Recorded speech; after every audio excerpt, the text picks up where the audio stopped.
The Wolf and the Lamb. A lamb was grazing with a flock of sheep one day. She soon found some sweet grass at the edge of the field. Farther and farther she went, away from the others. She was enjoying herself so much that she did not notice a wolf coming nearer to her. However, when it pounced on her, she was quick to start pleading, "Please, please don't eat me yet. My stomach is full of grass. If you wait a while, I will taste much better." The wolf thought that was a good idea, so he sat down and waited. After a while, the lamb said, "If you allow me to dance, the grass in my stomach will be digested faster." Again, the wolf agreed. While the lamb was dancing, she had a new idea. She said, "Please take the bell from around my neck. If you ring it as hard as you can, I will be able to dance even faster." The wolf took the bell and rang it as hard as he could. The shepherd heard the bell ringing and quickly sent his dogs to find the missing lamb. The barking dogs frightened the wolf away and saved the lamb's life. The gentle and weak can sometimes be cleverer than fierce and strong. The Man, the Boy and the Donkey. A man and his son were once going with their donkey to market. As they were walking along by its side, a countryman passed them and said, "You fools, what is a donkey for, but to ride upon?" So the man put the boy on the donkey and they went on their way. But soon they passed a group of men, one of whom said, "See that lazy youngster, he lets his father walk while he rides." So the man ordered his boy to get off, and got on himself. But they hadn't gone far when they passed two women, one of whom said to the other, "Shame on that lazy lout, to let his poor little son trudge along." Well, the man didn't know what to do, but at last he took his boy up before him on the donkey. By this time they had come to the town, and the passers-by began to jeer and point at them. The man stopped and asked what they were scoffing at. The men said, "Aren't you ashamed of yourself for overloading that poor donkey of yours and your hulking son?" The man and boy got off and tried to think what to do. They thought and they thought, till at last they cut down a pole, tied the donkey's feet to it, and raised the pole and the donkey to their shoulders. They went along amid the laughter of all who met them till they came to Market Bridge, when the donkey, getting one of his feet loose, kicked out and caused the boy to drop his end of the pole. In the struggle the donkey fell over the bridge, and his 4 feet being tied together, he was drowned. "That will teach you," said an old man who had followed them, "please all, and you will please none." The Blind and the Lame Man. Once upon a time, two friends John and George were living in a village. John was physically strong, but he was blind, while George was very intelligent, but he was disabled, he did not have legs. One day both of them went to the fair held near a river. It was very crowded in the fair. All people were very excited and enjoying the fair. Suddenly fire broke out from a stall. Everyone got panicked and started running around. They were so scared that they didn't think about the direction, and they ran everywhere. As John was not able to see, and the George was not able to run, so they found it difficult to escape from the fire. Also, as everyone was panicked, so nobody gave attention to them. "I can't see anything and you cannot run. I think today we will burn in this fire," the worried John told the George. George was thinking to get out of the fire. He said, "Let's help each other and escape from this fire," and then he proposed an idea to the John. As per the plan, John carried the George on his shoulders and started to walk as per the George's instructions.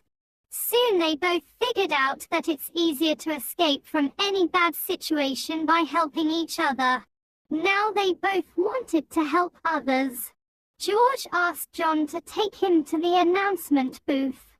John, who was physically very strong, carried George on his shoulders and walked towards the booth. "Dear ladies and gentlemen, please calm down. Don't get panicked.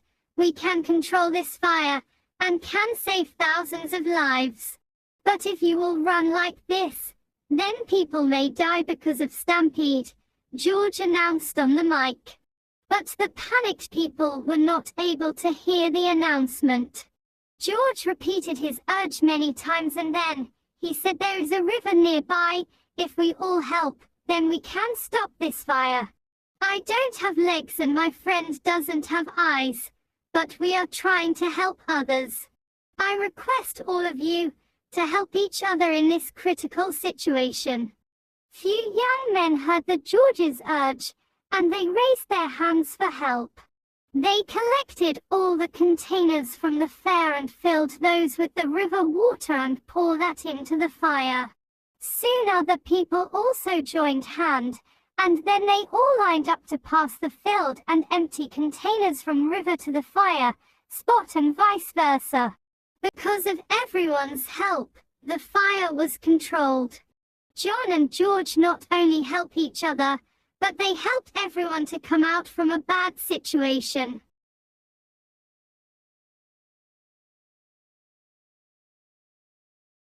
The cracked pot.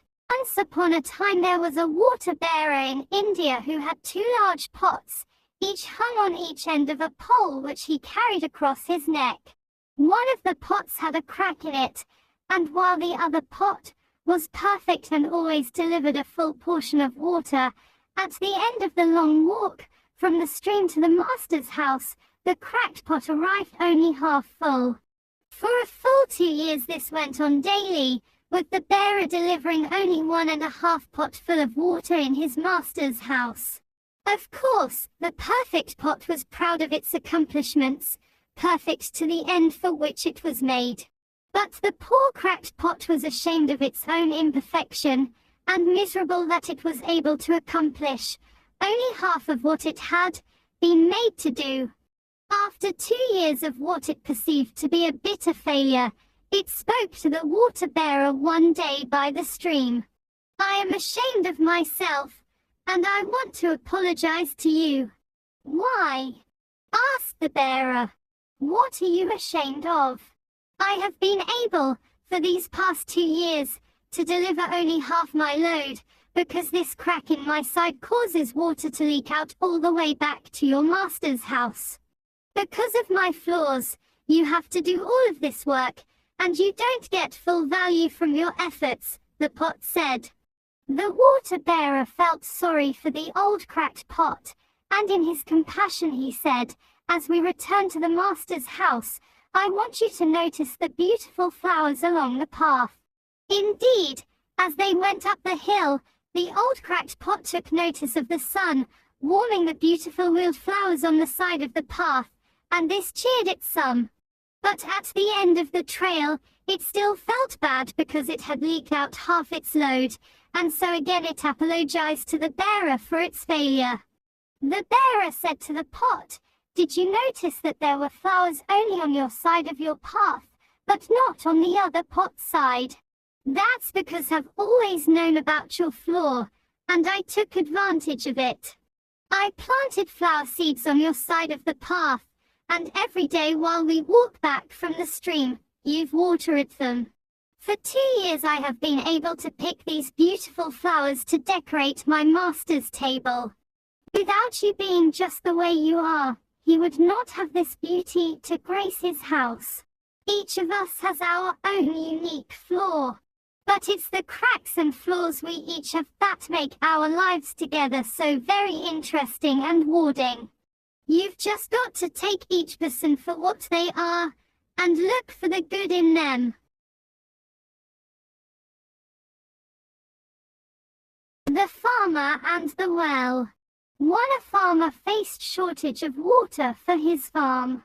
While looking for a source of water, he bought a well from his neighbor. After the deal, The farmer went to take water from the well, however the neighbor was cunning.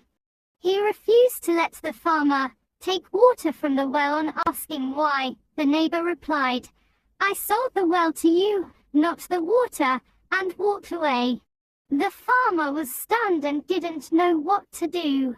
So he went to Birbal, a clever man and one of the 9 courtiers of Emperor Akbar, for help. Birbal called the farmer with his neighbor and asked why the man was not letting the farmer draw water from the well. The cunning neighbor said the same thing again, "I sold the well, not the water. So he cannot take my water." To this, Birbal replied, "I totally understand your point.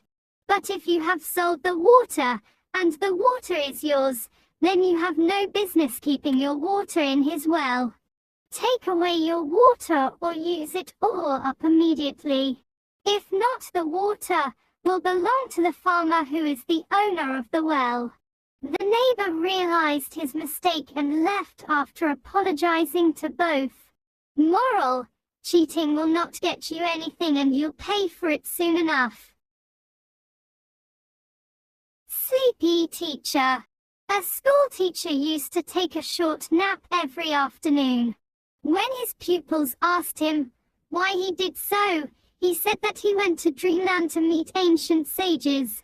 One extremely hot day, some of the pupils fell asleep in the afternoon. When the school teacher chided them, they said, "We went to meet the sages in dreamland." "What did they say?" demanded the teacher.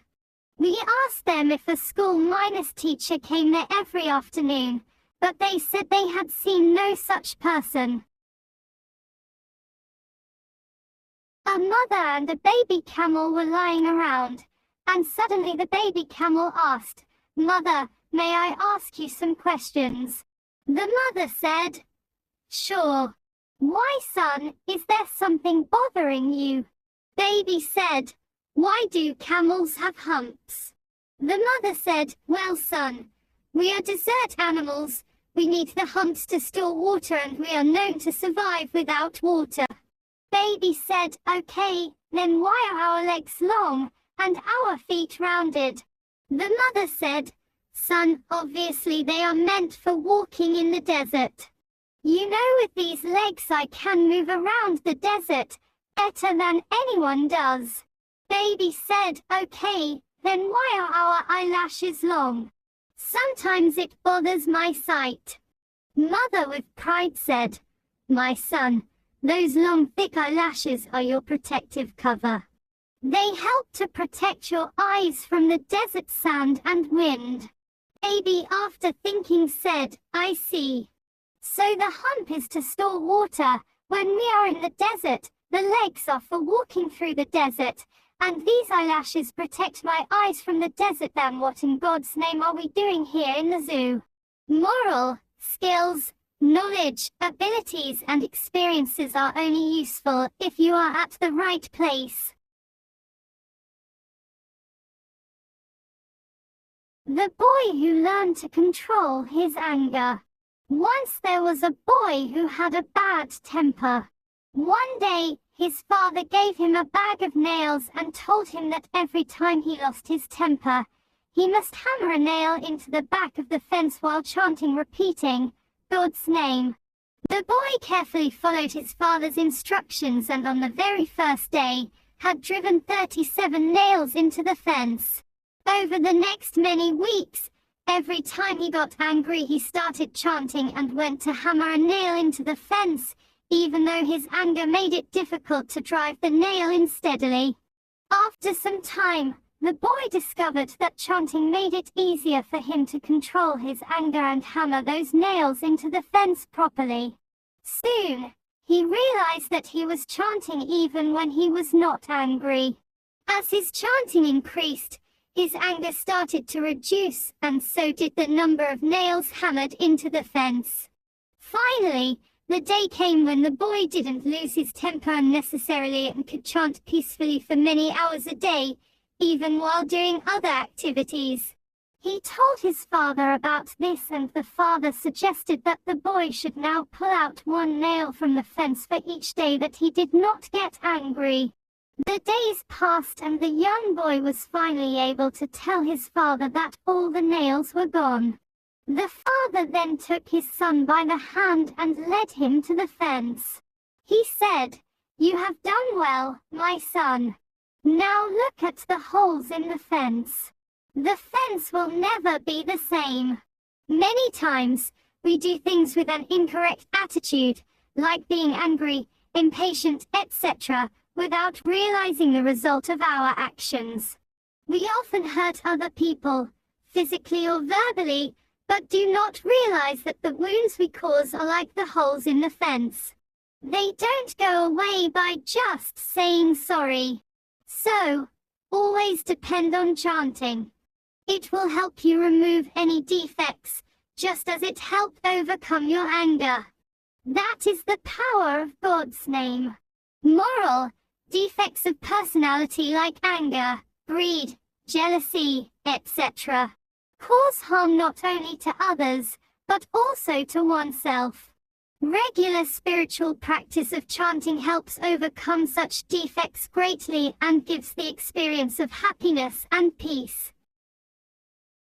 Jay and the Peacock. A jay, who felt that he was a very plain bird, came across a pile of peacock feathers on the ground one day. He gathered up a big bunch and then tied them to his tail.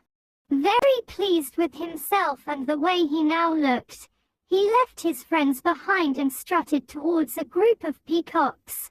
But as he grew closer, they saw what he had done, and were angry with him, and pecked the peacock feathers off his tail, and sent him away, with his tail between his legs. The jay sadly walked back to his friends, but they weren't impressed. In fact, they were very annoyed with him. Who did he think he was, pretending to be better than them? And the moral of the story is that it is not only fine feathers that make fine birds. It is what you are inside that counts.